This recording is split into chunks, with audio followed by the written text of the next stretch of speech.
really. It's the 2K Sports pregame show.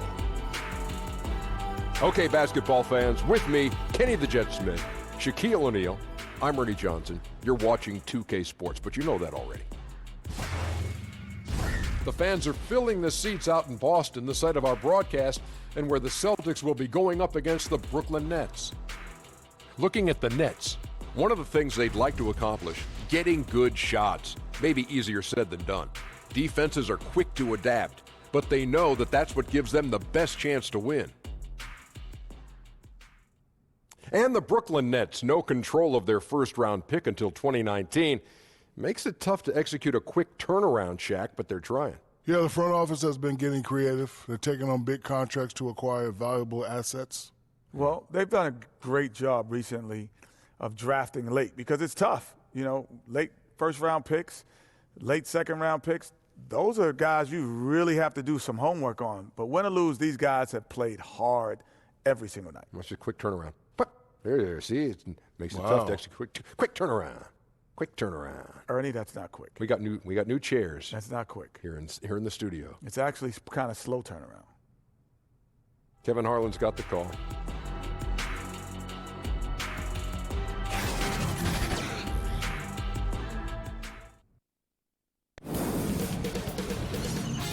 K Sports welcomes you to the following presentation of the NBA.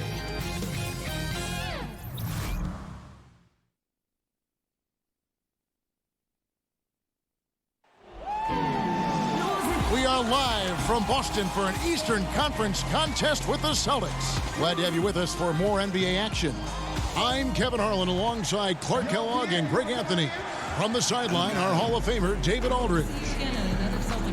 We are nearly ready for the tip-off, but first, let's hear from our very own David Aldridge. DA, it's all yours. Well, guys, we've heard the term unicorn given to rare players with great height and perimeter skills like Kristaps Porzingis, Karl Anthony Towns, Joel Embiid, and the Greek Freak. But with ever more big men adapting to today's perimeter-oriented game, unicorns might not be so rare after all. Kevin? Amazing to think. DA, thanks. Clark, tonight we're going to see two conference rivals go at it heading into this type of game, knowing that setup. What's your mentality? Well, I think first and foremost, excitement. You're chomping at the bit to get after these guys because you're salivating about the opportunity to take down your rival. Nothing excites you more and gets the competitive juices going more than having a chance to take your rival down. Absolutely. And it really reflects in terms of what that standing shows too. You win against your rival. It's like 2 wins instead of 1. Yeah, it does. It carries a little extra weight. So the next starting 5. Allen is out there with Taurean Prince. And it's Kyrie Irving. Then there's Harris. And it's LeVert in at the 3.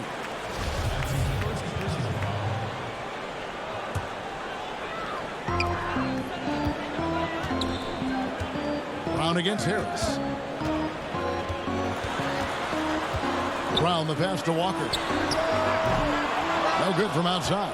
And, you know, I have no idea how he missed that one. When there's no defense around, he's usually automatic from there. Tatum against Irving. Here's Prince. 1 up, 1 down. 2 points with his first shot this game. Yeah, good awareness there. He sees an opening and doesn't hesitate. Oh, it's a thing of beauty watching him attack the defense like that. I mean, they wanted no part of him on that layup. Now, here's Cantor.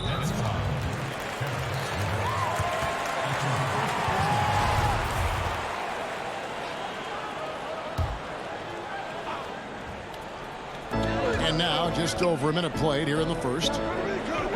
Walker finds Cantor. Yes, that goes in. Cantor's got his second bucket. And, you know, that's exactly what you want from your point guard. Get the ball to the open guy on time and on target. And sometimes it seems the age of interior scoring big men has come and gone. Enes Kanter, one of the rare big men who can dominate a game offensively in the paint. Great hands and the strength to create space. Took him no time at all on that one. Tatum's got his first bucket of the game, and he's on the board for 3. Here's Irving, and there's the call on Kyrie Irving. That's foul number 2 for him. Already his second foul. He's in danger of getting into serious foul trouble early in this game. Spencer Dinwiddie's checked in for Kyrie Irving. Kanter kicks to Walker. The first quarter of action, 2 minutes in. And Hayward gets it to go. And early on, they've been nearly perfect from the floor. Just the one miss here on their first 5 attempts. Here's Dinwiddie, guarded by Walker. Will it go? And he makes the bucket, gets the whistle, and now a three-point play chance here for him. Dinwiddie showing you some of that strength, excelling at taking the hit and working his way through it. Boston making some changes. Daniel Tice is checked in for Enes Kanter. Williams comes in for Jason Tatum. And Smart subbed in for Brown. Here's Tice. Outside Williams. Three-pointer, Hayward, and again, Boston with the triple. And the story here, Kevin, early on is how well they've shot the basketball. Very high percentage so far, and if you want to start a game hot, that's the way to do it. Dinwiddie passes to ABC. And there's the whistle, 3-second violation. Houdini's checked in for the Celtics.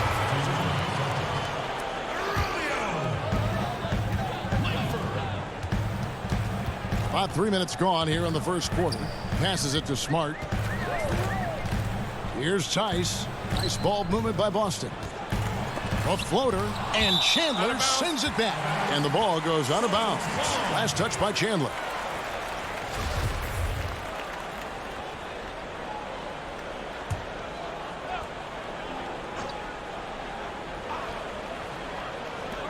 There's 57 seconds left here in the opening quarter.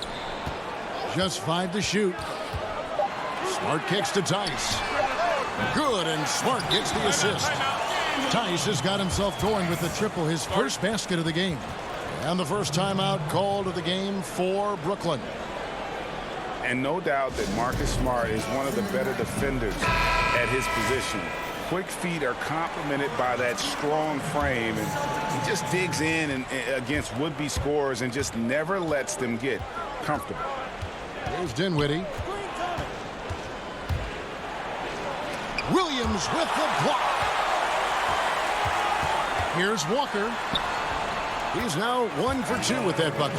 Starting to surge here, and we're only in the first quarter.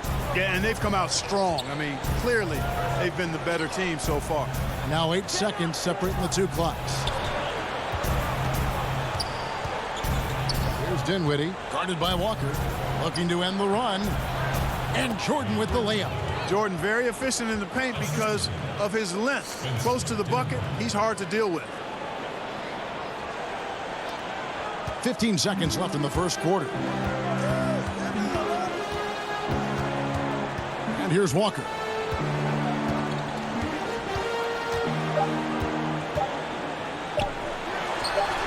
And another basket for Boston. And already with the commanding lead, a terrific offensive performance. Yeah, and the execution, time and time again, right on point. They're running their offense to perfection. And so it's the Boston Celtics looking at a 13-point lead heading into the next quarter. And Gordon Hayward reunited with his college coach, Brad Stevens. Our relationship started when I was in high school. He came to my morning workouts and really recruited me at Butler and was kind of the first guy that I think believed in me that I could make it to the next level. And I'm sure, Greg, that relationship played a big role in Hayward deciding to join the Boston Celtics. Yeah, and not just a connection, but a respect. Hayward, an all-star. Stevens has moved into the conversation for best coach in our league. And so far, through one quarter, it's been a lopsided game. We'll see if that changes here in the second. And let's get your take, guys, on the scoring breakdown for the Celtics. Guys, they are dialed in from beyond right now. They didn't waste any time getting into a groove in this game. You know, another factor in their offense so far has been their ability to convert and score off turnover. All fueled up and ready to go. Let's reset the lineups, courtesy of Gatorade, as the second quarter gets going. On the court right now for the Celtics, Houdini is out there with Williams. Then there's Smart, and there's Kemba Walker. And it's Tice in at the 5 down low. Jason Tatum, he's checked in for the Celtics. And a switch here for Brooklyn. Kyrie Irving's checked in for Dinwiddie. And although the Nets have improved, Clark, they still have some areas that have traditionally given them some trouble. Well, when you're a team that struggled to win consistently, there are a lot of holes and chinks in your armor. They only play okay defense and don't create a lot of turnovers. The turnover game is usually in favor of the opponent with them. They have the talent to be a good defensive team. I think they just have to be a little more focused and intense at that end of the floor. Offensive rebound. Count it, and the Celtic lead has been cut down to just 12 points with the basket from DeAndre Jordan. Yeah, Jordan is aggressive as a rebounder. He uses his massive body, athleticism, and long arms to wreak havoc on the glass. Here's Langford. It's hauled in by DeAndre Jordan. On the wing, Irving. Guarded by Walker. Jordan kicks to Irving.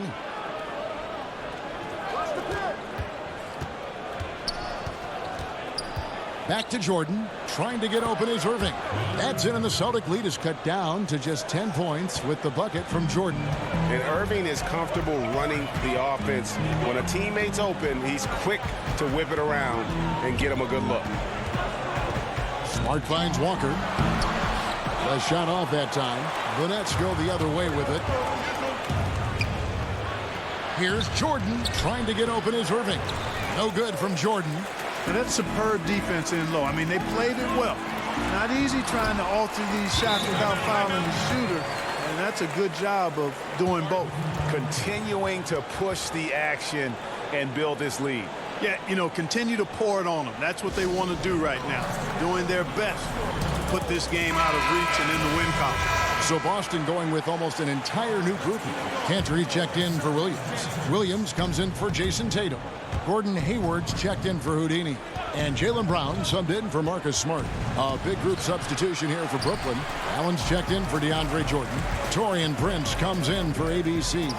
LeVert's checked in for Wilson Chandler. And Harris subbed in for Garrett Temple. Indicative of what we've seen tonight. One team being the aggressor, the other failing to react. Yeah, and you can tell they feel like they can get inside whenever they want to. I mean, it's been carte blanche, full menu for them, and the defense really not offering any resistance. Brown the pass to Williams. Offensive rebound. He goes up again, and he'll shoot free throws here. Clearly fouled on that shot that time, the whistle blowing. And the foul goes against Brooklyn. Boston shooting their initial free throws of the game right here. And their numbers from the line last season, they're good, just not great, about 77% as a team. And what an advantage. You really feel like you can always trust him when he's at the line. Irving kicks to Prince. Shot is good off the back rim and in. Well, it's fun watching Irving share the ball. I mean, when he concentrates on running the offense, this team is really dangerous. Brown the pass to Cantor. Closing in on 4 minutes played here in the second quarter. Back to Brown. Now the feed to Walker. It's good. And Walker's got 6 points. Assists like that have typified their effort today. Terrific ball movement. Really a prime example of the difference in how these teams have operated offensively. Much more individual play at the other end. Irving with it. It could go. And it's in. Oh, wow, he nails the buzzer beater. And they make sure to get the last shot of the quarter there. Nicely done. Yeah, excellent execution that time, partner. Don't want to give the opponent any time to get them back. And so it's the Boston Celtics with a 14-point lead as we bring the quarter to a close. Their transition game has been in full effect. It's time now to go courtside as we send you over to David Aldridge from the sideline. David, take it away. Thanks, Kevin. Coach, you're in a good position here at the break. What do you tell your team to make sure they don't let up? Well, I don't think it's about letting up or playing better, or it's just playing the right way. We just have to play good basketball. And we talked about it before the game. That's our goal going into the game. That doesn't change no matter what the score is. So that'll be the discussion at halftime. Thanks very much, Coach. Back to you. Thanks for the great interview, David. And we'll be back for the third quarter of basketball following halftime.